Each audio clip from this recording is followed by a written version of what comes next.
দেশের প্রয়াগরাজে আবারও আকাশ থেকে ভেঙে পড়েছে ভারতীয় বিমান বাহিনীর একটি প্রশিক্ষণ বিমান।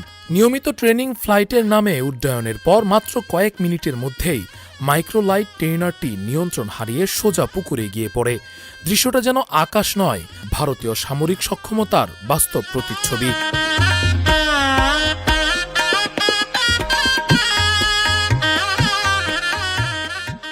স্থানীয়দের ভাষ্য অনুযায়ী দুপুর প্রায় 12:15 বিকট শব্দে কেঁপে ওঠে এলাকা।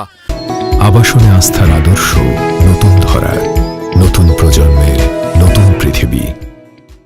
কিছুক্ষণ পর দেখা যায় যে বাহিনী নিজেদের দক্ষিণ এশিয়ার আকাশের প্রহরী হিসেবে প্রচার করে, সেই বাহিনীর বিমান পানিতে ডুবে আছে, আর সাধারণ মানুষ দৌড়ে গিয়ে পাইলটদের উদ্ধার করছে। कितने लोग थे इसमें? जहाज में 2 लोग। सब लोग